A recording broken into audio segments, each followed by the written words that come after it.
Ini adalah suatu kasus pada kehamilan 35 minggu di mana si ibu ini dirujuk karena diduga kehamilannya lebih kecil dari usia sebenarnya. Ini pas saya juga nemukan ada miom, ibunya ada miom 5 cm-an di bagian depan rahim ya, tapi ini tidak mengganggu. Sementara dari usia kehamilannya, memang dia yakin usia hamilnya ini sesuai dengan haidnya adalah 35 minggu. Sementara ini saya mengukur air ketuban, jumlahnya bagus. Kalau bayi kecil karena gangguan pertumbuhan biasanya air ketubannya sedikit. Ini air ketubannya normal. Terus ini kita ukur aliran darah yang memberikan makan ke bayi. Arus darahnya bagus. Jadi logikanya ya, yang memberikan makanan harusnya juga bagus, tidak ada masalah. Dan saya punya data pada ukuran awal dia masih ukuran masih sangat kecil embrio. Ukurannya benar 35 minggu kalau dihitung. Maka kemudian kita ukur semua keseluruhan ini, juga mencari faktor-faktor apakah memang ada gangguan di aliran darah. Ini pembuluh darah yang masuk ke rahim ibunya ada kiri dan kanan ya, namanya arteri uterina. Itu adalah pembuluh darah utama yang memberikan makan bagi si bayi dari rahim. Ya, ini kanan dan kirinya bagus. Biasa kalau arteri uterina pembuluh darah rahim itu kita pakai untuk memprediksi ada hipertensi atau preeklamsi dari ibunya nanti kelak ya pada kehamilan. Ini aliran darahnya semua bagus. Nah, ini yang kita ukur. Memang agak tinggi yang sisi sebelahnya, tapi masih kompensasinya masih sangat baik ya. Jadi harusnya tidak ada masalah dalam memberikan makan. Jadi istilah growth restriction atau pertumbuhan janin yang terganggu itu apabila kurang dari 10% pertumbuhan bayi rata. Jadi kalau kita pakai growth charts, grafik tumbuh, ya, ini kita cek ukuran otaknya 35 minggu. Maka grafik tumbuh itu adalah persentil 10-90, rata-ratanya 50%. Selama bayi masih di dalam growth charts pertumbuhan 10-90 ya enggak apa-apa. Jadi dia mau kecil 15% sejauh dia tumbuh di grafiknya 15% terus nggak apa-apa, itu artinya bertumbuh. Tapi kalau sebentar 30%, besok 20%, besoknya 15%, besoknya 10% ya itu gangguan pertumbuhan namanya. Ini yang saya cek juga aliran darah di otak kepala bayi semuanya bagus. Lalu perhatikan postur orang tuanya ya. Kalau bapak ibunya kecil pendek ya jangan mengharapkan terlalu banyak bayinya akan segede berapa, mau 2 meter tingginya, beratnya 4 kilo ya enggak. Kalau kita mau lihat itu perhatikanlah postur genetika kedua orang tua. Orang tuanya pendek dan kecil, suami istri bapak ibunya. Ya pasti ya ikut anaknya akan mengikutilah polanya begitu. Jadi kita lihat nanti dari ukuran semuanya ini dia ada di persentil berapa, bedanya berapa gitu. Kata dokternya bedanya jauh sekali. Ayo coba kita ukur. Nah, ini ukuran kepala setara 34 minggu 4 hari. Ya, selisih seminggu lah dengan ukuran dari perhitungan kehamilannya. Masih toleransi lah. Nah, kemudian kita bandingkan semua tulang. Jadi ukurlah tulang-tulang panjang yang untuk menunjukkan bahwa ukuran hamilnya ini benar berapa minggu, nanti kan dari itu tahu ya. Beda lagi dengan yang stunting atau kerdil atau dwarfisme, itu tulang-tulangnya pendek, itu namanya short limb dwarfisme, kerdil. Nah, kita bandingkan dengan ukuran tulang lengan atas, tulang lengan bawah, betis, tulang kering, tulang paha ya, kita ukur semua. Nah, ukuran tulang-tulangnya 34 minggu 4 hari, semuanya simetris. Jadi tidak ada pertumbuhan yang beda banget ya. Semuanya simetris, masih di antara 34 jalan 35 minggu.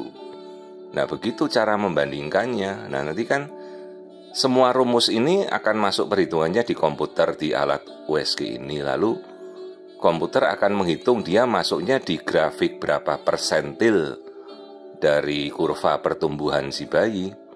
Nah, ini kita membandingkan antara tulang betis, ya, dengan tulang lengan bawah. Itu nanti kita bisa lihat. Nah, ini ukurannya sesuai 34 minggu 5 hari semua. Berarti semuanya simetris lebih kecil seminggu. Nah, kita lihat grafiknya. 2468 gram dengan persen di antara 26% normal. Artinya bayi ini dalam pertumbuhannya masih di dalam kurva antara 10-90%. Jadi tidak masalah. Asal ya seminggu kemudian kan kita cek, dia masih tetap berada di persen 26-nya. Jangan nanti persennya malah turun ke persen 15 atau di bawah 10%. Itu namanya baru growth restriction. Nah, ciri-ciri gangguan pertumbuhan saja tidak masuk keseluruhannya. Jadi ketubannya bagus, ini lambungnya terisi normal, bayinya berkemih, di kelaminnya perempuan ini ya. Bayinya bisa berkemih, ketubannya semua oke, artinya kan tidak ada gangguan oksigenasi atau gangguan aliran darah. Ya, ini kelamin bayi perempuan. Jadi kita edukasi, ibunya sudah khawatir sekali anaknya katanya selisih 3 minggu lebih pendek tulang-tulangnya dan kecil. Nah, ayo kita ukur ya dengan pembesaran yang akurat seperti tadi. Jadi kita mili per mili, panjang-panjang ukuran semuanya, lingkar kepala, lingkar perut kita bisa ukur dengan tajam. Ini saya coba melihat wajahnya bayi masih bisa terlihat. Meskipun sudah sulit ya karena ini sudah mau mendekati minggu 36 ya. Sudah cukup sempit tempatnya, tapi ketuban semuanya masih bagus, jernih juga. Ya, ini wajahnya bayi normal.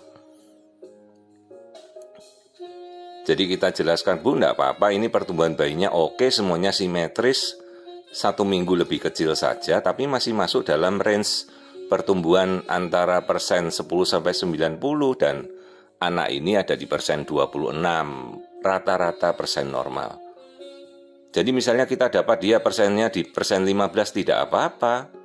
Artinya masih di dalam range persentil pertumbuhan normal.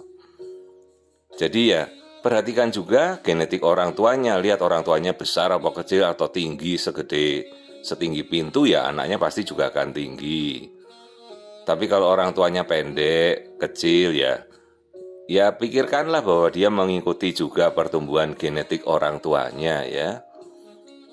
Jadi kalau anaknya besar sendiri, anaknya melebihi ukuran orang tuanya ya mungkin ada pertumbuhan yang luar biasa kan kita juga harus lihat gitu ya.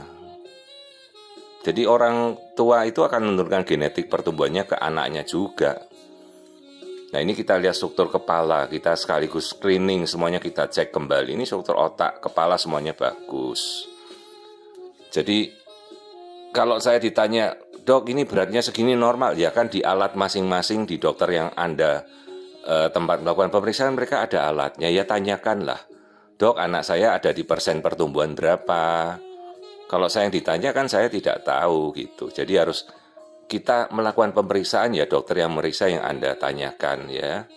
Jadi tujuan kita mengedukasi ini kan bukan untuk kita menanyakan apakah berat anak kita normal. Anda tanyakan pada dokter Anda masing-masing, Dok pertumbuhannya masih dalam persentil yang bagus ya, apakah semuanya baik, aliran darah bagus, ketuban dan plasenta oke ya. Ini kita cek jantung juga.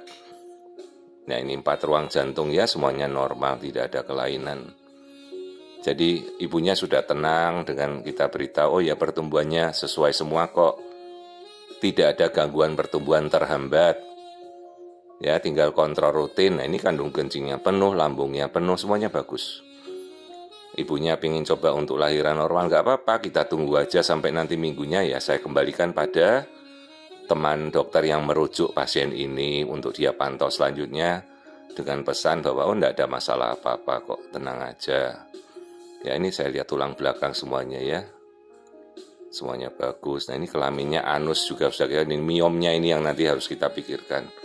Si ibu ada miom di jalan lahir mendekati keluar, tinggal nunggu kepala bisa turun enggak itu nanti. Ya itu nanti dokternya dia yang melakukan assessment untuk persalinan lah. Jadi tugas saya untuk menentukan ini bayi tumbuhnya normal, sudah saya jawab semuanya bagus, tidak ada masalah.